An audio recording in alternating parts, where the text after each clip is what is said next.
नमस्कार, 5 की पंचायत में आपका स्वागत है। मैं हूं वंदना झा। 5 की पंचायत में आज हम बात करेंगे संत आसाराम की। आसाराम के भक्त गुरु दक्षिणा में आसाराम के खिलाफ बोलने वाले की मौत भेंट में देना चाहते थे।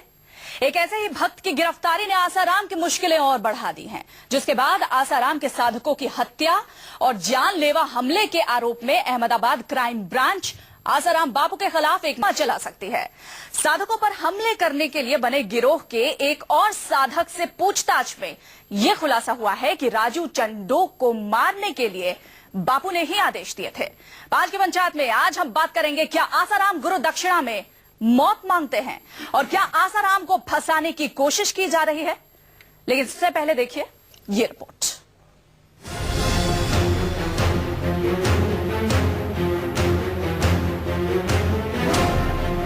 साधकों ने तय किया कि बापू को ऐसी गुरु दक्षिणा दी जाए जो बापू चाहते हैं। गुरु दक्षिणा भी कैसी? एक साधक को मौत के घाट उतारना। वही साधक जो बापू को परेशान करता था। बापू नहीं चाहते थे कि उनकी परेशानी कोई और बढ़ाए। परेशानी का सबब था बापू का एक समय का करीबी राजू चांडक, जिस पर 2009 में जानलेवा हमला हुआ और वो बाल बाल बचा। ऑनरेबल कोर्ट ने हुक्म किया और हम लोगों ने इनकी कस्टडी ले ली है और इनको अरेस्ट बताया है। इनका स्टेटमेंट भी ड्रॉ हुआ है और आसाराम ने जो षड्यंत्र करवाया था और किया भी था, इनके बारे में सचोट हकीकत हमें मिली है। पेशे से होम्योपैथी डॉक्टर रहे केडी पटेल उस गिरोह का सदस्य है जो बापू के खिलाफ गवाही देने वाले साधकों को मौत के घाट उतार चुके या उतारने वाले थे। साधक बसवराज की गिरफ्तारी के वक्त ही डीके पटेल का नाम जांच में खुल चुका था। राजू की हत्या के लिए केडी पटेल ने शार्प शूटर कार्तिक को हथियार और 1 लाख रुपए भी पहुंचाए। बापू के हर संदेश कार्तिक तक पहुंचाए और बापू के संदेश के आधार पर ही गवाहों पर हमले की ब्लूप्रिंट तैयार की। जैसे जैसे ये स्टेटमेंट और इन्वेस्टिगेशन आगे बढ़ता है, हो सके तब जल्दी से जल्दी वो कार्यवाही हो जाएगी। डॉक्टर केडी पटेल के खुलासे के बाद आसाराम पर शिकंजा कसता जा रहा है। अहमदाबाद क्राइम ब्रांच ने बापू के खिलाफ हत्या की साजिश और जानलेवा हमले का मामला दर्ज करने का मन बनाया है। पुलिस जांच में अब ये भी सामने आया है कि राजकोट में अमृत प्रजापति की हत्या के वक्त भी पैसे डॉक्टर केडी पटेल ने ही पहुंचाए थे। ऐसे में साफ है कि गवाहों की हत्या, उन पर हुए जानलेवा हमले की हर जानकारी बापू को पहले से ही थी। कार्तिक और केडी पटेल की गिरफ्तारी और उनके बयान के बाद यौन शोषण के आरोप में जेल की सलाखों के पीछे दिन गुजार रहे आसाराम के जेल के बाहर आने के सपने चकनाचूर होते हुए दिखाई दे रहे हैं, क्योंकि कार्तिक और केडी पटेल के बयान ने एक बात साफ कर दी है कि गवाहों पर हुए जानलेवा हमले आसाराम के ही इशारे पर हुए थे। कैमरामैन प्रीतेश के साथ भूपेंद्र सिंह, अहमदाबाद, न्यूज 24। जी हाँ, 5 की पंचायत में आज हम इसी पर बात करेंगे और इसी पर खास बात करने के लिए हमारे साथ स्टूडियो में कुछ खास मेहमान हैं, उनसे आपका तारुफ करा दे। सबसे पहले दुर्गेश कुमार पांडे, समिति प्रेसिडेंट संत आसाराम बापू के। कृष्णा शर्मा हमारे साथ हैं, आसाराम के विरोधी। जेके बेनीवाल, आसाराम विरोधी हमारे साथ हैं। कोमल हमारे साथ हैं, Asaram supporter. Akhilesh Tiwari, Asaram supporter, Mumbai studio से हमारे साथ हैं। और साथ ही साथ पंडित दीपक मिश्रा, आसाराम के विरोधी, हमारे साथ पटना स्टूडियो से जुड़े हुए हैं। इन सबसे बात करें उससे पहले देख लेते हैं क्या है 5 की पंचायत का आज का पहला सवाल। क्या आसाराम गुरु दक्षिणा में मौत मांगते हैं? चलिए, ये रिपोर्ट हमने आपको दिखाई और उसके बाद 5 की पंचायत का ये पहला सवाल, क्या आसाराम गुरु दक्षिणा में मौत मांगते हैं? क्योंकि अहमदाबाद क्राइम ब्रांच ने जिस तरीके से संकेत दिया है उसके मुताबिक अब इस मामले में आसाराम की गिरफ्तारी भी हो सकती है। सबसे पहले कोमल के पास ही चलते हैं। कोमल, आसाराम को आप सपोर्ट करती हैं, ये जो हमारा सवाल है, क्या जवाब है आपका? मैं ये कहना चाहती हूँ कि एक इंसान जो ऑलरेडी 3 साल से जेल में है और जिसकी बेल अभी लगने वाली है, जहाँ पर अभी तक उनकी जो लीगल प्रोसीडिंग्स हैं, उसके हिसाब से अगर मैं यहाँ पर बाकी सबसे नहीं इंटेलेक्चुअल लोगों से ही क्वेश्चन करना चाहूंगी आपसे, जैसे आप इंटेलेक्चुअल हैं, जिससे जिनको लीगल नॉलेज की थोड़ी बहुत जानकारी हो, जब अगर किसी को बाहर निकलना है और उसकी बेल अगर वो उसकी प्रोसेस होने वाली है तो वो अपने पाँव पे क्या खुद कुल्हाड़ी मारेगा? जब भी ऐसा कुछ लगने वाला है तो वो उसी समय ऐसी घटना को अंजाम देगा, ताकि जो एक आंख बंद कर जो एक उंगली उठती है वो सिर्फ और सिर्फ एक्यूज पे उठती है। तो रादर देन कि वो अपने बचाव की प्रक्रिया को वो ज्यादा संलग्न करेगा, रादर देन कि वो ऐसे काम कर अपने आप को और अंदर रखने की कोशिश करेगा। और दूसरी बात ये जो हम बोल रहे हैं कि गुरु दक्षिणा में मौत मांगी जाती है, ऐसा कभी नहीं हुआ है। हम में से इतने करोड़ों साधक हैं, एक इंडिविजुअल की स्टेटमेंट ली गई है, कार्तिक की स्टेटमेंट ली गई है। उसने ऐसा क्यों किया? अभी उन्होंने सिर्फ पीसी में स्टेटमेंट दी है, पुलिस कस्टडी में। इसके आगे की भी प्रोसीडिंग्स हैं, जैसे जुडिशियल कस्टडी होगी और विटनेस रखे जाएंगे। उसकी स्टेटमेंट क्यों हुई, किस मेंटल स्टेट में आकर उसने दी, अभी उसको पकड़ा गया है। ऐसा होता है। एक बात बोलूंगी कि जब मेरे को पकड़ा गया है तो मैं चाहूंगी एक नाम जो ऑलरेडी एस्टेब्लिश है, जो अंदर जूझ रहे हैं, let my case to be finished, उसके ऊपर नाम डाल दूं ताकि मुझे फटाफट छोड़ दिया जाए। और सारा मीडिया, सारी की सारी एस्टेब्लिशमेंट भी उस पर एक तरह से गोल लगाकर देख रही है। तो इसकी विटनेस की स्टेटमेंट्स की भी तोल मोल की जाती है। दुर्गेश जी, जिस तरीके से क्राइम ब्रांच अब इस पूरे मामले की जो तफ्तीश कर रहा है, अहमदाबाद क्राइम ब्रांच है, अगर वो इस तरीके की बातें बोल रहा है, क्या आपको लग रहा है हवा में ही क्राइम ब्रांच जिस तरीके की बातें आसाराम के बारे में कह रहा है? देखिए, कोई बात, मैं पहली बात आश्रम का बहुत जिम्मेदार व्यक्ति हूँ, बहुत पुराने समय से मेरा सेवा भी बड़ी है। कुछ सबूतों के साथ में बोला जाए, 25 फरवरी 2014 को सेक्टर 7 गांधीनगर में एक एफआईआर दर्ज हुई। अमृत प्रजापति आदरणीय प्रधानमंत्री नरेंद्र मोदी जी के सभा में लोडेड पिस्तौल लेके गए। ठीक है, आप आसाराम के ऊपर बात नहीं करना चाहते? उन्हीं पे कर रहा हूँ, अमृत प्रजापति की नहीं कर रहा हूँ। अमृत प्रजापति की मौत की बात आप कह रहे हैं, उनको मारा, वही मैं एक लाइन में बात पूरी करता हूँ। और लोडेड पिस्टल का जो लाइसेंस बनवाया गया तो केडी पटेल साहब के नाम पे बनवाया गया था। मैंने आपसे एक सवाल ये पूछा है, हाँ। दुर्गेश जी, कि क्या क्राइम ब्रांच हवा में ऐसी बातें कर रहा है? मैंने आपसे ये सवाल पूछा। क्राइम ब्रांच की मैं बात आपको बता तो रहा हूँ, आप क्राइम ब्रांच की बात करें। हम तो पहली बात अहमदाबाद क्राइम ब्रांच पुलिस को शाबाशी देते हैं, जल्दी से जल्दी वो इन लोगों को पकड़े और केस को खत्म करें। इससे पहले यूपी में भी मौत हुई, वहां पे क्राइम ब्रांच ने, वहां की जो क्राइम ब्रांच थी उसने वहां पे नारायण नाम के व्यक्ति को पकड़ा वहां पे, और पकड़ने के बाद में जेल में डाल दिया कि ये पकड़ा गया। आज उसी व्यक्ति की मौत के लिए यहाँ पे कार्तिक हल्दर का नाम आ रहा है, कह रहे इसने सब स्वीकार लिया है। भाई वहां भी क्राइम ब्रांच थी, यहाँ भी अधिकारी हैं, हम तो वहां भी आपने बहस किया, हमने बोला भाई हमारे आदमी ऐसा नहीं कर सकते। आज कार्तिक कह रहा है क्राइम ब्रांच की बात है, तो वहां भी था, यहाँ भी इंतजार कर लीजिए, सामने सच आ जाएगा। आप एक मौत के लिए 2 आदमी को तो नहीं मार सकते ना जी। बेनीवाल जी क्या कहेंगे? देखिए, ऐसा है वंदना जी, सबसे पहली बात तो मैं आपको बता दूं, आशाराम जी के खिलाफ में जो केस आ रहे हैं ये आज के नहीं है। 2 बच्चे लापता हुए थे, उसके बाद नाबालिग बच्चे, बाद में उनका मर्डर हुआ, लोगों ने वहां पे प्रोसेसन किया, धरने किए, और बाद में नाम आया आशाराम बापू जी के, यहाँ पे ये हुआ है। नंबर दूसरा, उसके बाद में एलिगेशन आए बालिका का, चलिए जो नाबालिग लड़की के रेप का केस आया, फिर अब ये मर्डर के केस आ रहे हैं। मैं आपसे ये बात कह रहा हूं कि अब ये जो सारे लगातार जो केस आ रहे हैं, आप मुझे बताइए, संत के नाम पर इतने दिनों से लगातार एक से एक, जैसा ये लोडेड पिक्चर मोदी जी के बारे में कह रहे हैं, वो फला आदमी मोदी जी के उसमें गया। देखिए, मोदी जी का नाम यहाँ पे बिल्कुल भी बीच में इन्वॉल्व नहीं होना चाहिए। गलत बात आप कह रहे हैं, होना नहीं चाहिए। ये मोदी सभा में गया, आप समझ नहीं रहे। देखिए, हम नाम नहीं ले रहे, हम नाम नहीं ले रहे। कोमल आपको वक्त मिला था, दुर्गेश जी आपको वक्त मिला था, कोमल आपको वक्त मिला था, बेनीवाल जी ने बीच में नहीं बोला। 1 मिनट उनको अपनी बात करने दीजिए। देखिए सुनिए, फ्रीडम ऑफ स्पीच है, उनको अपनी बात बोलने दीजिए। इस तरीके से बहस नहीं हो सकती, इस तरीके से बहस नहीं हो सकती। आपके पास 30 सेकंड है, बताइए। क्राइम ब्रांच के आईजी ने पकड़ा है, स्टेटमेंट उन्होंने दिए। सर, क्राइम वाला करने वाला पकड़ा गया है, उनका आदमी पकड़ा गया है, वो स्टेटमेंट दे रहे हैं और लगातार देते चले आ रहे हैं। अक्सर साहब, हमारे को तो ऐसा किया गया। अरे भैया, एलिगेशन लगने हैं तो बराबर वही गवाह क्यों मारे जा रहे हैं? देखिए, मैं तो ये चाहूंगा गवाहों को प्रोटेक्शन दी जाए और फास्ट ट्रैक केस बना के इसका जो भी कुछ करना है जल्दी जल्दी कर दे रहे हैं। अखिलेश तिवारी जी, अखिलेश तिवारी धर्म का नाम हम बदनाम देखना नहीं चाहते किसी संत के नाम पर। ठीक है, Akhilesh Tiwari ji, fast track court बना के जल्द से जल्द इस पूरे मामले का निपटारा होना चाहिए। क्या आसाराम के जितने समर्थक हैं, आप भी उनके समर्थक हैं, तैयार है? जी, फास्ट ट्रैक में ही चल रहा है, जोधपुर और क्या चलेगा? फास्ट ट्रैक में ही तो केस चल रहा है। देखिए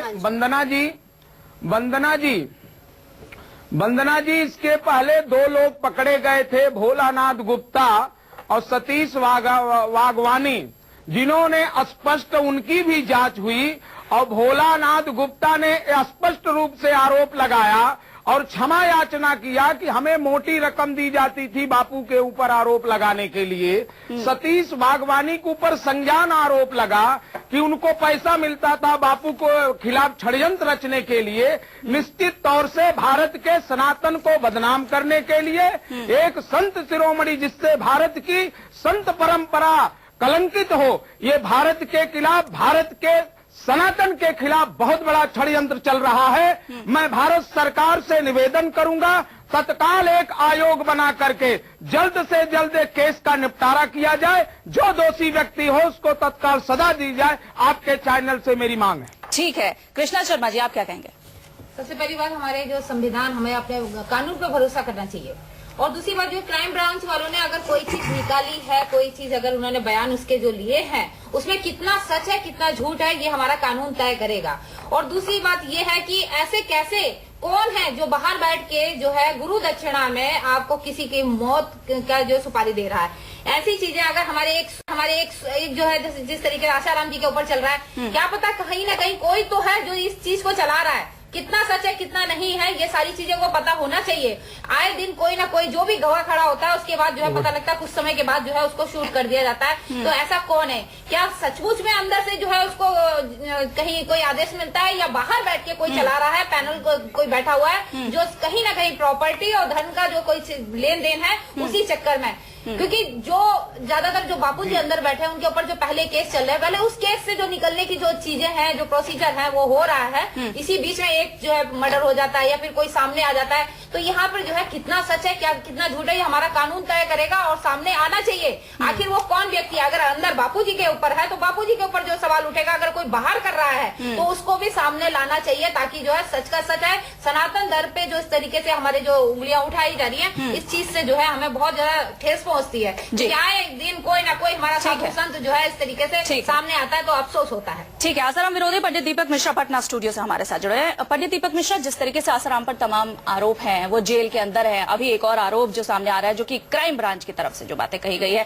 एक साधक ने पूछताछ में कहा है कि राजू चांडक को मारने के लिए बापू ने ही आदेश दिए थे। और अब किसी भी वक्त आसाराम की इस मामले में भी अब उनसे पूछा जा सकता है, उनकी रिमांड ली जा सकती है गिरफ्तारी के लिए, और भी बातें आगे बढ़ सकती है। इस बारे में क्या कहेंगे?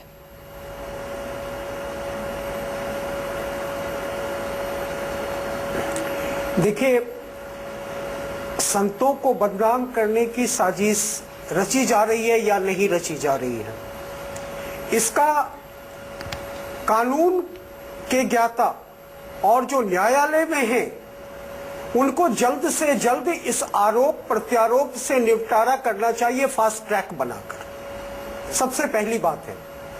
और जो संत होते हैं वो तपी होते हैं। तप मुलक होने के बाद सदाचार तप कहा जाता है। और तप रूपी जब सूर्य ताप से शरीर का क्षेत्र तपता है तो धर्माचरण रूपी मेघ की वर्षा होती है। जो धर्म के ज्ञाता होते हैं उनका हृदय तो पवित्र हो जाता है, वो तो तीर्थराज संगम की तरह, प्रयाग की तरह हो जाते हैं। जो उसमें आ जाए उसी का होले। आज नदी में चांद डुबोली। लेकिन मैं ये कहना चाहता हूं कि बापू, जिन्हें हम कहे आसाराम जी के नाम से जानते हैं, कि इतने आरोप प्रत्यारोप क्यों लग रहे हैं, क्यों इतने, हम कहां जा रहे हैं इन चीजों को देखकर? तो जितनी जल्द हो, जितना आरोप लग रहे हैं, अगर वो सच होंगे तो निश्चित दूध का दूध और पानी का पानी होगा। अगर गलत है तो फिर कानून अपना काम कर रही है, कानून को काम करते रहने देना चाहिए। और जितनी जल्दी हो इसको पूरे संत समाज को, पूरे भारतवर्ष को, पूरे विश्व को यह ज्ञात होना चाहिए कि सच क्या है। ठीक है, दुर्गेश जी काफी देर से बात कहना चाह रहे थे। मैं कह रहा हूं कि ठीक है, आरोप लगे हैं और मैं मीडिया से भी निवेदन करता हूं कि बापू जी के केवल एक पक्ष को न दिखाया जाए। जम्मू में केस बहुत बड़ा दर्ज हुआ है। नांदूर बाढ़ से पंकज, होशंगाबाद से ओम प्रकाश प्रजापति, इंदौर से सतीश वाधवानी को गिरफ्तार करके कोर्ट ने रिमांड पे भेजा। और उनमें से 2 लोगों ने मान लिया है कि बापू के खिलाफ झूठे आरोप लगाने के लिए लड़कियां उन्होंने पैसे में इकट्ठा किया और मुस्लिम कब्रिस्तान से उन्होंने कंकाल खरीद के जम्मू आसम में दफनवाया, जिसमें आप सभी ने दिखाया कि जम्मू आसम में बच्चों की हत्या होती है। और वो सारे केस बने। और आज उनमें से, और आज सबसे बड़ी बात, मैं कुछ नहीं कहूंगा, जम्मू पुलिस ने कॉल डिटेल पकड़ी है। सबसे बड़ी बात जो स्वामी जी ने बोला कि रेप का आरोप, पहली बात मैं इनको बता दूं, एक बड़े चैनल पर भी बहस में बात आई कि बापूजी पे पास्को की धारा 13C13D लगी है, जिसका मतलब होता है कोई लड़की जिसकी उम्र 18 साल नहीं हुई है, अगर वो कहती है कि किसी व्यक्ति ने उसको छुआ है और छुए होने का उसका उद्देश्य ठीक नहीं था तो बलात्कार माना जाता है। मेडिकल रिपोर्ट की कॉपी मेरे पास में है। अब तो मीडिया ने भी छाप दिया कि बापू उस लड़की के साथ कोई बलात्कार नहीं हुआ है। और लोक नारायण अस्पताल की शैलजा शर्मा डॉक्टर साहब ने जांच किया, न बलात्कार है, न खरोच के निशान, न लड़की ने खुद को बचाने का कोई प्रयास किया।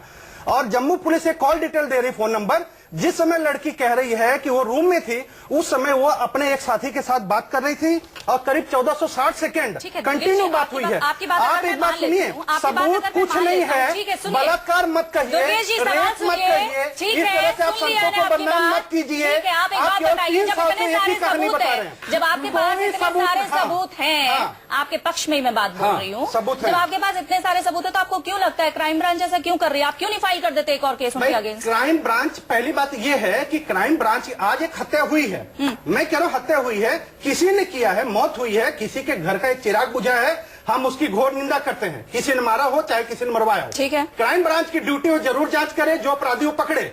आज मैं कह रहा हूं कि मैं भी बापू का साधक हूं और सभी बापू के साधक बैठे हैं। 5 करोड़ लोग हैं, कोई आदमी बोले 5 करोड़ को हैंडल कर सकता है? नहीं, मेरा सवाल आपको समझ नहीं आया। एक मिनट कृष्णा जी, अगर एक साथ खड़े हो जी, बापू जी कैसे नहीं? ठीक है दुर्गेश जी, आपने मेरा सवाल नहीं समझा। मैं कोमल से यही सवाल कहती हूँ। कोमल, जिस तरीके से यहाँ पर दुर्गेश जी कह रहे हैं कि बहुत सारे सबूत हैं जो कि ये बताते हैं कि बापू निर्दोष हैं, लड़की को पैसे दिए गए थे, ये हुआ था, वो हुआ था, तो ऐसे में आपने वो भी बात कही थी, मैं रिवाइंड करके सुनवा सकती हूँ आपको, आपने ये बात भी कही थी, पलटिए मत बात से शो के बीच में। कोमल जी से मैं यहाँ पर सवाल पूछ रही हूँ, कोमल जी से मैं यहाँ पर सवाल पूछ रही हूँ। कोमल जी, जब ऐसी चीजें लग रही है कि क्राइम ब्रांच फंसा रहा है आसाराम बापू के एक और केस में, तो क्यों नहीं आप लोग इसके खिलाफ एक्शन लेते हैं? देखिए, अगर जो मेरे साथी ने कही कि किसी की डेथ हुई है और हमें उससे बिल्कुल सहानुभूति है, अगर किसी की डेथ हुई है तो किसने करी है, क्यों करी है? मैं फिर वही कहूंगी जो स्टेटमेंट मैंने पहले कही है, जो अंदर बैठे हैं उन्होंने ऐसा कुछ नहीं किया है। अगर क्राइम ब्रांच इस तरीके की चीजें आसाराम बापू पे एलिगेशन लगा रही है, तो आप लोग क्या कर रहे हैं? मैं केस नहीं करना चाहूंगी, मैं बोलूंगी क्राइम ब्रांच ने अगर इस इशू को टेकअप किया है, क्योंकि पीसी की कस्टडी को भी हम नहीं मान रहे हैं कि उन्होंने भी कह दिया हम फास्ट ट्रैक में लेकर जा रहे हैं। क्राइम ब्रांच ने अगर ये इशू उठाया तो वेल एंड गुड है, उठाएं और सच्चाई का पता चले, क्योंकि मीडिया आपका वेल नोन चैनल दिखा रहा है। आसाराम बापू पर शुरुआत है, प्राइमा फेशाई है वो, प्राइमा फेशाई के बाद उसके बाद जुडिशियल प्रोसीडिंग्स होती हैं। आप भी लीगल मैथमेटिक्स से जानती होंगी कि प्राइमा फेशाई को स्टेटमेंट को एकदम प्रूफ नहीं माना जाता है। अभी आगे इन्वेस्टिगेशन होगी, क्रॉस विटनेसेस होंगे, डिफेंस होगा, तब पता चलेगा कि ठीक है, पहले मीडिया दिखा रही है। ठीक है, 1 मिनट, 5 की पंचायत को आगे बढ़ाते हैं और देख लेते हैं 5 की पंचायत में क्या है आज का दूसरा सवाल। क्या आसाराम को फंसाने की कोशिश हो रही है? चलिए यहाँ पर कृष्णा शर्मा जी के पास में चलती हूँ। कृष्णा जी, आपने तमाम बातें सुनी आसाराम के सपोर्टर्स की और जो भी आपके अलावा यहाँ पर विरोधी आसाराम के, उनकी भी। आपको क्या लगता है सारी बातें सुनकर आसाराम को फंसाने की यहाँ पर कोशिश हो रही है? जो हमारा कानून है उसमें विश्वास नहीं करना चाहिए? नहीं, विश्वास क्यों नहीं करना चाहिए? कानून के ऊपर तो हम लोग जो है विश्वास करते ही आ रहे हैं। साथ ही जो है जैसी बात हो रही है कि फंसाने की अगर कोशिश की जा रही है तो वो कौन है, आखिर कौन है जो फंसा रहा है? जहां तक जैसे दुर्गेश जी बोल रहे थे तो मैं इनसे बोल रही हूँ, 5 करोड़ लोग अगर उनके जो है भक्त हैं, तो अगर सारे के सारे क्यों नहीं एक साथ खड़े हो जाते, तो कैसे नहीं बापू जी बाहर आ जाते? ठीक है, तो उन्हीं के लोग जो है दुर्गेश जी, जो है अगर आसाराम बापू को फंसाने की कोशिश की जा रही है तो क्यों की जा रही है, इसका कारण बताइए। देखिए, सबसे पहली बात आप ये देखेंगे कि हमारी सेवा चलती है भजन करो भोजन पाओ दक्षिणा घर ले जाओ योजना, आदिवासी क्षेत्र में करते हैं। जल्दी और स्पष्ट मैं बता रहा हूं कि वहां पे जो भी ईसाई मिशनरियों द्वारा धर्म परिवर्तन किया जाता है, खुले में हम घर वापसी करते हैं। ठीक है। हिंदू धर्म के लिए लगातार काम करते हैं। उससे पहले सबरी मेला में भी 5000 से ज्यादा धर्म परिवर्तित लोगों को एक दिन में हमने वापसी कर दिया था। ठीक है। कई सारे चर्च जो उन्होंने जबरदस्ती वहां बनाया था, वहां पे हनुमान जी की मूर्ति रख के सेवा काम शुरू हो गया। ठीक है। उसके बाद से लगातार 2008 से आज एक बार नहीं, लगातार बापू पे बलात्कार आरोप लगाने के प्रयास हुए और सब सामने आए, चाहे प्रजापति की पत्नी बुर्का पहन के आई हो, चाहे दूसरी लड़की आई हो। कोमल, आप इसमें कुछ ऐड ऑन करना चाहेंगे? मैं ये ऐड ऑन करना चाहती हूँ मैम कि ये जो बोल रहे फंसाने की कोशिश की जा रही है, यहाँ से मैं दर्शकों को ये बताना चाहूंगी कि बापूजी ने सिक्योरिटी की, विटनेस की सिक्योरिटी की मांग की पिटीशन जोधपुर हाई कोर्ट में लगाई है। अगर हम मान लेते हैं कि जोधपुर में बैठकर आसाराम बापूजी ये सब कर रहे हैं, तो दूसरी तरफ से विटनेसेस की सिक्योरिटी की प्रोटेक्शन की अपील क्यों करेंगे? तीसरी बात यह है कि यहाँ पर तो स्टेट ने प्रोटेक्शन प्रोवाइड की थी। Within the protection facility अगर कुछ हो रहा है, then state comes into the question, not Asaram Bapu. So we should see that where are the pitfalls. ठीक है, बेनीवाल जी, लास्ट कमेंट ये कहना चाहता हूँ वंदना जी, जो ये मर्डर हुए हैं उनके पास क्या आसाराम बापू के लोग जाके उनकी कुछ मदद के लिए गए? नंबर 1, नंबर 2 जाने के उनकी क्या मदद की? नंबर 2 ये बताइए, ये मीडिया को कह रहे हैं मीडिया नुकसानदायक है।